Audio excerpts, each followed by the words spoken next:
was more decided and remarkable.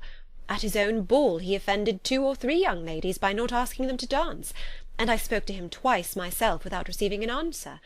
Could there be finer symptoms? Is not general incivility the very essence of love?" "Oh, yes, of that kind of love which I suppose him to have felt. Poor Jane! I am sorry for her, because with her disposition she may not get over it immediately. It had better have happened to you, Lizzie. You would have laughed yourself out of it sooner. But do you think she would be prevailed upon to go back with us?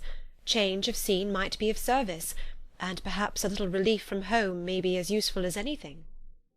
Elizabeth was exceedingly pleased with this proposal, and felt persuaded of her sister's ready acquiescence.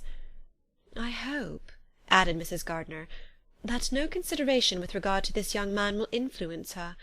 We live in so different a part of town, all our connections are so different, and, as you well know, we go out so little, that it is very improbable that they should meet at all, unless he really comes to see her." "And that is quite impossible, for he is now in the custody of his friend, and Mr. Darcy would no more suffer him to call on Jane in such a part of London. My dear aunt, how could you think of it? Mr. Darcy may perhaps have heard of such a place as Gracechurch Street, but he would hardly think a month's ablution enough to cleanse him from its impurities, were he once to enter it, and depend upon it, Mr. Bingley never stirs without him." "So much the better. I hope they will not meet at all. But does not Jane correspond with his sister? She will not be able to help calling." "She will drop the acquaintance entirely." But in spite of the certainty in which Elizabeth affected to place this point, as well as the still more interesting one of Bingley's being withheld from seeing Jane, she felt a solicitude on the subject which convinced her, on examination, that she did not consider it entirely hopeless.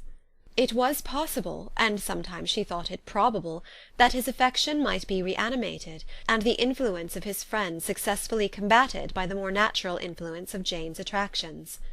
Miss Bennet accepted her aunt's invitation with pleasure, and the Bingleys were no otherwise in her thoughts at the same time than as she hoped by Caroline's not living in the same house with her brother, she might occasionally spend a morning with her, without any danger of seeing him.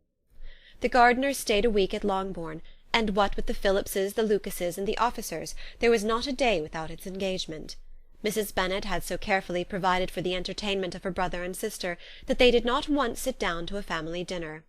When the engagement was for home, some of the officers always made part of it, of which officers Mr. Wickham was sure to be one, and on these occasions Mrs. Gardiner, rendered suspicious by Elizabeth's warm commendation, narrowly observed them both.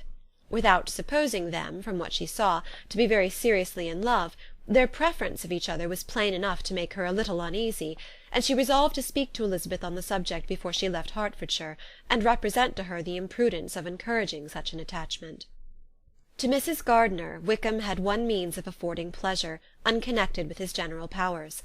About 10 or a dozen years ago, before her marriage, she had spent a considerable time in that very part of Derbyshire to which he belonged. They had therefore many acquaintances in common, and though Wickham had been little there since the death of Darcy's father, it was yet in his power to give her fresher intelligence of her former friends than she had been in the way of procuring. Mrs. Gardiner had seen Pemberley, and known the late Mr. Darcy by character perfectly well. Here consequently was an inexhaustible subject of discourse.